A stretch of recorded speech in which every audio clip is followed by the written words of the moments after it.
স্বামী পুত্ৰৰ অত্যাচাৰৰ বলি হোৱা কলিয়াবৰৰ এগৰাকী দুৰ্ভগীয়া মহিলা।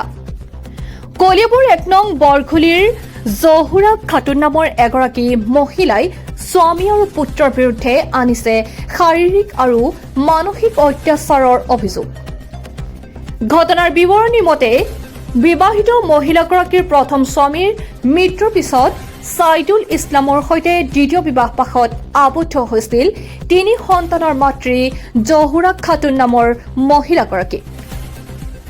প্ৰথম অৱস্থাত দুয়োৰে সংসাৰ ঠিকেই চলি আছিল। দুয়োৰে জীৱনলৈ এটি পুত্ৰ সন্তানৰো আগমন ঘটিছিল। কিন্তু এতিয়া ছাইদুল ইছলাম নামৰ লোকজনে প্ৰথম পত্নীৰ সৈতে বেলেগকৈ থাকে। দ্বিতীয় পত্নী জহুৰা খাতুন নিজ সন্তানৰ সৈতে বেলেগকৈ থাকি চলাই গৈছে জীৱন সংগ্ৰাম। এতিয়া স্বামী আৰু সতিনী পুত্ৰই দিনে নিশাই মহিলাগৰাকীৰ ঘৰলৈ আহি প্ৰায়ে গালিগালাজ পাৰি মাৰপিট কৰাৰ অভিযোগ উত্থাপন কৰিছে মহিলাগৰাকীয়ে। সতিনী পুত্ৰ বাবলু নামৰ যুৱকজন আহি মহিলাগৰাকীক মাৰধৰ কৰাৰ লগতে ঘৰৰ মূল গেটকে ধৰি দৰ্জা খিৰিকী ভাঙি থান বান কৰাৰো অভিযোগ আনিছে মহিলাগৰাকীয়ে। উপায়ন্তৰ হৈ মহিলাগৰাকী স্থানীয় চুলুং আৰক্ষীক দাখিল কৰিছে এজাহাৰ।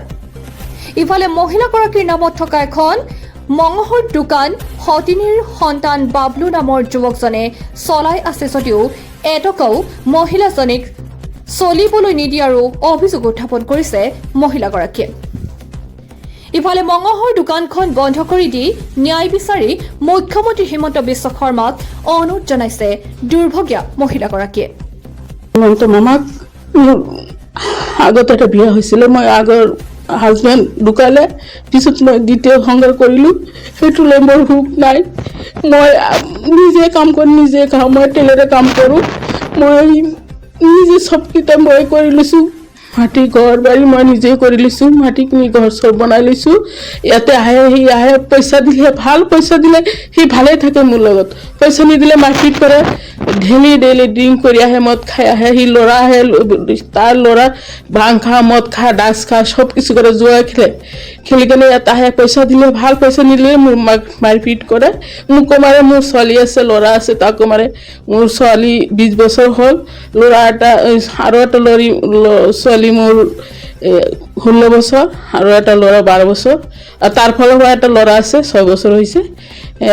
সিটো খৰচ পাতি নিদিয়ে আৰু সি ল'ৰা আহে, সি মাৰপিট কৰে, কৰক। সি মোৰ হাজবেণ্ড হয়, সি মাৰক মোক। সি তাৰ ল'ৰা কিয় মাৰিব? তাৰ মোৰ দোকানৰ কামলা হয়। গেছেবাৰ মোৰ দোকানটো ভাঙি দিছিলে। বহুত মানুহে মোৰ দোকানলৈ তো কচাই গ'লো। মোক বহুত কেছ কাল হৈছিলে। মই 1.5 লাখ টকা দি ভাঙি কেনে চবকে দি মিলি কেনে মই দোকানটো ৰাখিলোঁ। ৰাখি কেনে এতিয়া মই দোকানত যাব নোৱাৰোঁ। সি দোকানত মোৰ কামলা আছে, সি থাকে দোকানত। মোৰ সতিনীৰ ল'ৰাটো থাকে। সেই দোকানটো বন্ধ কৰিব লাগে। মোৰ দোকান হয়, সেইটো বন্ধ কৰিব লাগে। মোৰ দোকান মই চলাব নিদিওঁ, বন্ধ কৰি থওঁ, তালা মাৰিব।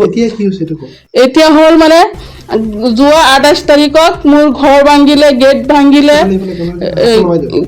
ভাঙিলে, আপোনাৰ মোৰ দৰ্জাটো ভাঙিলে, ঘাৰি ভাঙিলে, বহুত বস্তু ভাঙিলে। মোৰ ফাৰ্নিচাৰ বস্তু ভাঙিলে, কাঁহী বাতিও ভাঙিলে। গাই গৰু আছিলে, গাই গৰু নিলে, বাচন নিলে আৰু মোৰ বহুত ক্ষতিপূৰণ কৰিছে, বহুত ক্ষতি কৰিছে। এইখিনি নিছে মোৰ সতিনীৰ ল'ৰা আৰু মোৰ দোকানৰ কামলা ৰেজুল ইছলাম আৰু সতিনীৰ ল'ৰাটো হৈছে বাবুল। এনে মই ডাকো বাবলু বুলি, এনে বাবলু বুলি মাতো। মই মৰমত বাবলু বুলি মাতো। মোৰ নাম জহুৰা খাতুন। এইখিনি জাগাৰ নাম 1 নম্বৰ বৰগুলি, বিলপাৰ। ছাইদুল ইছলাম। মই জনাইছো আৰু কি জনাইছো, গামবুঢ়া মাতিলো। যেতিয়া মোৰ ঘৰত ভাংচুৰ হৈ আছে, তাৰ মই ভিতৰত ফোন কৰিলোঁ। আৰু মোৰ ঘৰত মোৰ এনেকৈ প্ৰব্লেম হৈ আছে, মই কি কৰিম? আপুনি থানালৈ আহক। মই কৈছোঁ থানালৈ কেনেকৈ যাম ছাৰ? মই ঘৰৰ ভিতৰত মই দৰ্জা মাৰি বহি আছোঁ, তথাপিও মই থাকিব নোৱাৰোঁ। ওপৰত দি আহে, গেটটো ভাঙিলে। এতিয়া গেটটো মই জিঞ্জি মাৰিছোঁ, ওপৰত দি আহি কেনে এনেকুৱা কৰি থাকে। পিছত মাৰিলে আকৌ যোৱা 4 তাৰিখত আহিলে। তাৰ নিজৰ চাচা আহিছিলে, তাৰ চাচাৰ নাম হৈছে ৰাজীৱ লগত আহিছিলে, লগত আহি কেনে মোকো মাৰিলে, মোক ছোৱালীকো মাৰিলে। এই আহিছে আজি 2টা বজাত আহিছে। তাতে মই আজি ভাবিলোঁ যে এনেকৈ থাকিলেতো নহ'ব, মানুহক চালে নহ'ব, মই থানাত যাম। থানাত গ'লোঁ, এজাহাৰ লিখি কেনে দিলোঁ ছাৰক।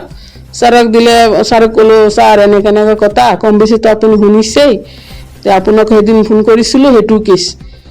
মই বিচাৰোঁ, মোৰ বিচাৰ লাগে।